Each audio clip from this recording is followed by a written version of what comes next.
年前，光靠我们数十人，他不仅拥有7件虚空之握，见了什么？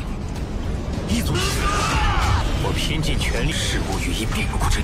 齐剑王。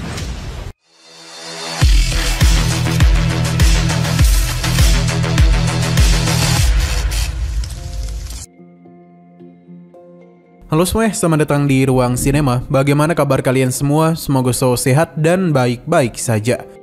Pada hari ini kita akan kembali melanjutkan spoiler Penakluk Bintang berdasarkan cerita novelnya. Tanpa berlama-lama, kita langsung saja mulai alur ceritanya. Lo Fang sudah lama dikenal sebagai pejuang kuat, tapi bahkan dia tahu kelemahannya. Ketika musuh di tingkat puncak atau batas kaisar mulai membakar tubuh abadi mereka, dia hanya bisa mengandalkan sayap Sanu supaya bisa bertahan dan menghindar. Dia tidak punya tubuh abadi untuk dibakar. Jadi dalam kondisi seperti itu, dia hanya memperpanjang pertempuran. Itulah titik lemahnya yang paling besar. Namun sekarang dengan 9 budak kuat dari berbagai ras di bawah kendalinya, Lo Fang tak lagi membuang waktu berhadapan dengan lawan yang membakar energi abadi mereka. Dari 9 prajuritnya itu, 4 dikendalikannya langsung, yakni Heavy Arrow, Honored Heart, Ji-Hong, dan Pusuchi. Sedangkan 5 lainnya dikendalikan melalui budak-budaknya sendiri. Ji-Hong dia pilih karena sangat cocok dengan jam kuno, sementara Pusui dikendalikannya sendiri karena sesuai untuk jaringan es. Kedua harta sejati itu bahkan jauh lebih penting daripada kaisar yang membatasi diri mereka. Sementara itu di aliansi Hong, Lo Fang duduk santuy di sebuah restoran. Saat ia tengah menikmati waktu ketenangannya, pintu diketuk perlahan oleh staf yang ditugaskan khusus untuknya. Di layar putih muncullah tampak sosok wanita berjubah ungu dengan rambut pendek berwarna sama. Mata birunya berkilau tajam, yang mana dia itu bernama Yongyan. Lo Fang memberi isyarat agar pintu dibuka, dan wanita itu pun telah masuk. Mereka berdua berbicara empat mata di ruangan itu, membicarakan hal yang bagi Lo Fang sangat penting, yakni keberadaan Kaisar Tianchen. Tanpa basa-basi, Lo Fang menawarkan 100 juta elemen campuran sebagai imbalannya. Yongyan pun tersenyum mengetahui bahwa ini bukanlah permintaan biasa. Ia memberitahu bahwa Tianchen sedang berada di tempat paling berbahaya di medan perang ke-7, yakni Twin River Falls. Setelah menyelesaikan kesepakatan, Lo Fang berterima kasih dan langsung menghilang dari tempat itu.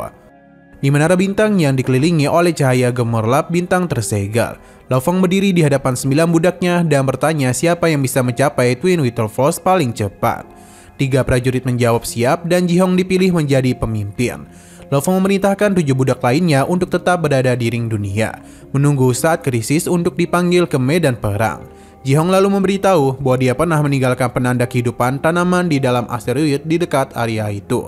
Lo Fang segera memerintahkan untuk berangkat. Dalam sekejap cahaya, mereka pun berteleportasi meninggalkan menara bintang. Mereka tiba di negara dewa sebelum melanjutkan ke Twin River Falls, 2 pusaran raksasa yang paling berputar di tengah kegelapan luar angkasa.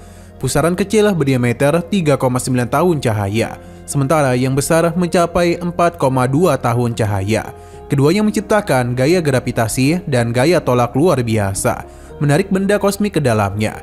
Ji-Hong menjelaskan bahwa tak ada satupun kaisar yang berhasil mencapai tinti area itu, karena gaya tolak yang makin kuat semakin dalam. Bahkan teleportasi pun bisa menghancurkan siapa yang mencobanya. Di atas asteroid yang mengorbit di sekitaran pusaran itu, Lo Fang berdiri, mengamati pemandangan luas yang suram. Ia menghubungi Yongyan di dunia maya, menerima koordinat yang akurat tentang posisi Tianchen, dan memastikan hadiah akan segera dikirim. Setelah memastikan semuanya, ia memerintahkan Ji-Hong untuk mempersiapkan teleportasi. Tubuh Kamosa yang menyatu dan baju besi logam segera membaca riak ruang, menentukan koordinat tepat, lalu mereka bertiga melakukan perjalanan. Di sisi lain, di dalam pusaran besar terdapat sebuah benua berdiameter lebih dari 30 juta kilometer. Selain itu, dia juga dikelilingi oleh para budaknya, 2 batas kaisar dan 1 penguasa jiwa tertinggi. Ia telah menjadi lebih kuat sejak insiden menara bintang, memperoleh banyak harta dan kekayaan. Namun ketenangan hatinya berubah saat mendengar nama yang membuatnya menggigil, yakni Master Sungai Darah. Dalam waktu singkat, nama itu telah menewaskan lebih dari 10 penguasa jiwa dan puluhan kaisar. Ia tahu sejak dulu bahwa Lo Fang bukanlah orang biasa. Selang beberapa saat, tiba-tiba saja ia merasakan riak ruang di sekitarnya, yang membuat wajahnya menegang. yang ternyata riak ruang itu menandakan kalau teleportasi baru saja terjadi, dan ia tahu badai besar akan segera datang. Di tengah pusaran besar yang bergetar karena energi para prajurit tingkat tertinggi, Tian Chen berdiri bersama budak yang tinggi besar, menatap riak ruang yang baru saja muncul. 3 sosok yang kuat pun melangkah keluar. Kaisar Jihong yang berkulit hitam, Kaisar Mountain Wall bertubuh mungil namun perkasa, dan Kaisar Pusiyu dengan kulit hijau giok yang berkilau. Mereka semua berada di tingkat batas kaisar, dan 2 diantaranya, Jihong dan Pusiyu, memiliki harta kuno yang sangat kuat, yakni jam kuno dan jaring emas. Ketiganya merupakan budak paling hebat yang dimiliki oleh Lo Fang, dan di antara 9 budaknya mereka adalah yang paling ditakuti. Kehadiran 3 makhluk luar biasa itu membuat Tian Chen terkejut. Ia mengenali mereka sebagai petarung yang pernah menjelajahi Menara Bintang dan mendengar bahwa Pusiyu telah jatuh. Namun kini dia muncul lagi, jelas sebagai budak yang telah dikendalikan. Tian Chen sadar jika ketiganya bekerjasama, kekuatan mereka jauh di atas miliknya dan juga para pengikutnya. Bahkan dan 4 orang di pihaknya, 2 diantaranya hanyalah penguasa jiwa tingkat puncak. Mereka tetap tak punya peluang untuk menang melawan 3 batas kaisar yang berpengalaman itu. Ketegangan di udara terasa berat. Kedua pihak saling menatap. Kekuatan jiwa dan energi mereka beradu tanpa kata. Aura Jihong tampak lebih mendominasi, sementara Pusiyu melangkah maju dengan dingin, menunjukkan niat yang tak bersahabat. Saat Tian Chen mencoba mundur dari situasi berbahaya itu, ruang di sekitarnya tiba-tiba mengunci rapat, mencegah teleportasi, dan ia menyadari jebakan sudah dipasang. Pertempuran pun meledak, langit bergemuruh, tanah bergetar, dan 7 prajurit tingkat absolut saling menerjang. Tian Chen dan budaknya, Cimang, langsung membakar tubuh abadi mereka, memicu kekuatan gila dan menciptakan ilusi untuk mengacaukan lawan mereka. Mereka berharap bisa menaklukkan jiwa musuh dan menambah sekutu, tapi peluangnya sangat kecil. Di sisi lain, Jihong, Mountain Hall, dan Pusiyu juga membakar energi abadi mereka, menyebabkan ruang sekitar terganggu dan hancur oleh ledakan kekuatan. Pertempuran berlangsung sengit. Tian Chen mencoba berdamai, tapi Jihong tak mau berhenti. Kedua belah pihak sama-sama kehilangan banyak kekuatan, dan gelombang pertempuran itu mengguncang seluruh benua, mengambang di dalam pusaran air. Namun di balik semua itu, di dalam cincin dunia milik Jihong, Lo Fang, dan 6 budak lainnya, dia menunggu dengan tenang. Ia tahu semua ini hanyalah bagian dari rencananya untuk melemahkan Tian Chen. Begitu Tian Chen terluka parah, Lo Fang akan muncul untuk menaklukkannya dan menjadikannya budak berikutnya. Pusiyu melaksanakan perintah dari Lo Fang. Dengan jaring emasnya, ia membentuk lautan beku raksasa, domain es seluas 1 juta kilometer yang menelan semua prajurit di dalamnya. Suhu pun turun drastis, udara membeku, dan kecepatan gerak semua orang pun melambat. Di tengah kepanikan itu, Tian Chen dan pengikutnya berusaha terbang keluar. Namun tali transparan dari senjata roh Pusiyu tiba-tiba melesat dan mengikat mereka dengan kekuatan yang tak bisa dipatahkan. Cimang mencoba melepaskan diri dan menghancurkan tubuh abadinya, tapi tali itu tetap membelitnya. Tian Chen sadar mereka dalam bahaya besar. Ia pun mengeluarkan harta terkuat yang disimpannya selama ribuan tahun, senjata otomatis super bernama Menara Pemisah. Energi yang meledak menciptakan cahaya hijau giok yang memancarkan kekuatan penghancur. Ia mengarahkan serangan mematikan itu kepada Pusiyu, berusaha menyingkirkan pengendali jaring es. Namun Jihong dengan cepat memunculkan jam kuno raksasa yang menutupi tubuh mereka. Benturan antara cahaya hijau dan pelindung ungu dari jam kuno menghasilkan ledakan dahsyat, merobek seluruh area lautan es, mengguncang benua di sekitarnya, menandai puncak dari pertempuran 7 prajurit abadi yang saling bertarung tanpa ampun.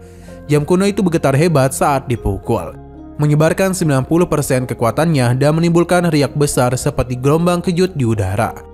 Di sisi lain, Pusiyu, Mountain Hall, dan Jihong semuanya merupakan batas kaisar. Mereka telah membakar energi abadi. Dalam hal kekuatan murni, mereka berada 1 tingkat di atas Tian Chen. Bahkan tanpa pelindung dari jam kuno, mereka mungkin hanya akan terluka parah oleh serangan dari Menara Pemisah, bukan sampai mati. Namun dengan jam kuno yang aktif, mereka bisa bertahan dengan mudah. Jihong yang berwajah kejam merasa senang bisa menggunakan jam kuno itu. Dia mengaktifkan teknik pertempuran yang tersimpan di dalamnya, yang disebut sebagai Demon Not Fire. Walaupun pertahanannya kuat, inti kekuatan jam kuno itu adalah serangan lewat getaran suara iblis. Teknik itu sangatlah tergantung pada penguasaan hukum api dan ruang. Saat pemilik sebelumnya yakni Zizong, dia hanya bisa mencapai level pertama. Jihong yang dipilih oleh Lo Fang telah mencapai level kedua. Dia mampu melepaskan serangan catatan iblis dengan kekuatan penuh. Ketika energi Jihong sepenuhnya dituangkan ke dalam jam kuno, terdengarlah dentangan keras yang menggema di seluruh ruang. Gelombang suara itu menyerang secepat cahaya, langsung menghantam menara pemisah tempat Tian Chen bersembunyi. Tian Chen yang hanya punya 88% energi abadi tersisa langsung merasakan dampaknya. Tubuh abadi miliknya terguncang hebat, dan dari sisa energi itu hanya 33% yang tersisa. Jika Jihong tidak menahan diri, mungkin Tian Chen sudah hancur sepenuhnya. Dalam kepanikan, Tian Chen memanggil para budaknya, memerintahkan mereka melindungi dirinya dan bersiap untuk melarikan diri. Namun pada saat bersamaan, di dalam cincin dunia Jihong, Lo Feng menerima kabar dari bawahannya bahwa Tian Chen telah terluka parah. Lo Feng segera memerintahkan 3 master jiwa tingkat puncak, yakni Honon Heart, Sword Demon, dan Chu Chan untuk keluar dan membantu mengendalikan Tian Chen. Ketiga sosok itu muncul di dalam jam kuno bersama Jihong, Pushui, dan Monster Mall. Melihat kekuatan mereka, Tian Chen benar-benar ketakutan. Dengan tubuh abadi yang nyaris runtuh, ia sadar tidak akan bisa bertahan. Dalam keputusannya, ia segera mengirim pesan melalui alam semesta virtual, memperingatkan semua pejuang di wilayah sekitar 10 miliar kilometer. Ia berharap bala bantuan manusia datang sebelum dirinya benar-benar lenyap. Namun usahanya sia-sia saja. Serangan jiwa yang kuat dari 3 master jiwa segera menekan kesadarannya, sampai tak bisa bergerak. Ia tak bisa terhubung ke alam semesta virtual, bahkan tak bisa menghancurkan dirinya sendiri. Ia seperti mayat hidup dan hanya bisa menunggu akhirnya saja. Tubuhnya akhirnya ditangkap oleh Pushiyu, dibungkus jaring es, dan ketiga budak Tian Chen ditundukkan tanpa perlawanan. Di sisi lain, Lo Feng menerima banyak email berisi pesan yang dikirim Tian Chen sebelum kehilangan kesadaran. Ia bahkan mendapat panggilan dari Yongyan yang menyadari situasi dan memperingatkannya bahwa banyak pejuang manusia yang akan datang, karena 2 harta karun sejati disebutkan dalam pesan itu. Lo Feng tahu risikonya besar, tapi juga tahu bahwa hanya sedikit kaisar yang berani datang melawan dirinya. Ia memutuskan untuk bertindak cepat. Honhut mengkonfirmasi bahwa Tian Chen sudah kehilangan kendali penuh atas jiwanya. Lo Feng pun memilih untuk mengambil alih secara pribadi. Bagi Lo Feng, mengendalikan Tian Chen berarti menambahkan kekuatan besar karena di balik Tian Chen masih ada 3 budak kuat. Sementara itu, Tian Chen yang tak berdaya hanya bisa merasakan kesadarannya perlahan-lahan lenyap. Dalam kegelapan batin itu, dia menyadari bahwa orang yang menghancurkannya adalah Blade River, yakni Lo Feng. Keputusannya telah menelan dirinya, hingga akhirnya kesadarannya pun runtuh. Saat ia membuka mata lagi, yang tersisa hanyalah kepatuhan mutlak. Ia menunduk dan menyapa Lo Feng sebagai masternya. Namun kemenangan itu belum lama dirasakan. Di luar ruang, 3 riak besar muncul sekaligus, tanda bahwa 3 tim kuat telah datang mendekat. Tanpa membuang waktu, Lo Feng segera memerintahkannya untuk pergi. Ia tahu jika terlambat sedikit saja, pertempuran berikutnya akan jauh lebih berbahaya. Meski Lo Feng telah memberikan perintah dengan cepat, semuanya sudah terlambat. Riak di sekitar telah muncul, dan banyak prajurit di wilayah itu mulai menggunakan kunci ruang. Wajah Lo Feng pun agak tegang. Para prajurit dari berbagai tim bergerak terlalu cepat begitu mendengar berita. Mereka berteleportasi ke lokasi itu dan segera mengaktifkan pengunci ruang, memastikan tidak ada yang bisa melarikan diri. Setelah tim ketiga tiba, mereka langsung menyisir area, mencari target yang sebelumnya menyerang kelompok Tian Chen. Namun hasil pemindaian awal menunjukkan tidak ada tanda-tanda keberadaan musuh. Mereka saling berkomunikasi dan kebingungan, karena secara teori para penyerang seharusnya belum sempat kabur. Terlebih lagi, tempat yang mereka berada adalah wilayah luas yang hanya bisa dijangkau lewat beberapa teleportasi cepat, dan kebanyakan tim seharusnya tiba tepat waktu. Namun yang datang hanya segelintir karena banyak tim lain memilih menunggu. Mereka lebih suka membiarkan pihak lain datang lebih dahulu, melihat situasi lalu ikut merebut keuntungan di tengah kekacauan. Tiba-tiba salah satu prajurit dari tim ketiga sektor makhluk hidup seekor makhluk mirip monyet dengan bulu salju dan hidung mancung mendeteksi sesuatu yang aneh. Pemindai super miliknya menemukan sinyal kecil sekitar 22 km dari posisi mereka. Semuanya menoleh ke arah yang ditunjukkan. Mereka terkejut karena tidak ada satupun pemindai lain yang mendeteksi hal itu. Mereka mulai mempercayai hasil pemindaian tersebut, sebab alat yang dimiliki oleh Snowhorn memang mahal dan akurat, bernilai beberapa miliar elemen campuran. Mereka segera mengarahkan energi abadi ke wilayah yang dimaksud untuk memastikan. Saat energi itu menyapu area luas, tiba-tiba wilayah tersembunyi di kejauhan meledak. Dengan kekuatan abadi yang jauh lebih besar. Menelan sapuan itu sepenuhnya. Energi luar biasa tersebut bahkan mengguncang 3 tim sekaligus. menandakan keberadaan prajurit tingkat batas kaisar di dalamnya. Semua langsung waspada. Dari dalam wilayah tersembunyi itu muncullah 3 sosok, yakni Kaisar Sungai Pedang dengan sayap peraknya, Tian Chen dan rambut panjangnya, dan Ji Hong yang berwajah kejam. Ketiga tim yang hadir terkejut, terutama karena Tian Chen yang dikira sudah mati ternyata masih hidup. Dan juga Blade River muncul bersamanya. Situasi menjadi tegang, tetapi mereka sadar bahwa berhadapan langsung dengan Blade River adalah hal berbahaya. Mereka semua dari camp manusia, dan menyerang sesama ras dianggap pelanggaran berat. Ketiga tim itu pun menatap diri, sementara Lo Feng tetap menjaga ekspresi dingin meski dalam hatinya ia sedikit lega. Karena rencana cadangannya berjalan lancar. Ia telah menggunakan pemindai mini untuk menyembunyikan dirinya, menunggu saat yang tepat untuk muncul bersama Tian Chen dan Ji Hong, supaya tampak seolah mereka semua dari pihak manusia. Lo Feng menampilkan dirinya sebagai penyelamat Tian Chen yang seolah nyaris meninggoy akibat serangan dari ras lain. Ia berdiri dengan tenang, sementara 3 tim itu menunjukkan rasa bersalah dan meminta maaf. Mereka sadar bahwa Blade River bukan prajurit biasa, namun terkenal karena telah mengalahkan banyak batas kaisar dan penguasa jiwa tingkat tinggi. Dalam camp manusia tidak ada yang berani menyinggungnya, namun ketegangan itu tidak bertahan lama, karena salah satu dari mereka, Stronghold, mulai bertindak aneh. Ia tidak segera membubarkan pengunci ruang, malah menatap Lo Feng dengan tatapan tajam. Ia mengungkapkan sesuatu yang mengguncang semua orang, bahwa Blade River sudah pensiun dari sistem tentara. Dengan demikian, ia tidak lagi berada di bawah pelindungan resmi camp manusia. Kejutan itu langsung mengubah suasana. Para prajurit yang awalnya segan kini mulai berpikir ulang. Jika Blade River bukan lagi bagian dari sistem militer, memburunya bisa berarti peluang besar untuk mendapatkan harta karun sejati yang dia miliki. Nah, sayang sekali lagi seru-serunya spoiler Penakluk Bintang berdasarkan cerita novelnya harus berakhir dulu. Oke, sekian dulu pada video kali ini. Untuk video selanjutnya akan segera hadir. Jadi bagi kalian yang mengikuti series ini, langsung saja klik subscribe dan aktifkan loncengnya. Terima kasih yang sudah menonton video sampai habis. Jika kalian suka pada video ini, klik like dan share ke teman-teman kalian tentang channel ini. Dan ditunggu aja kelanjutannya. Oke, sampai jumpa di video selanjutnya.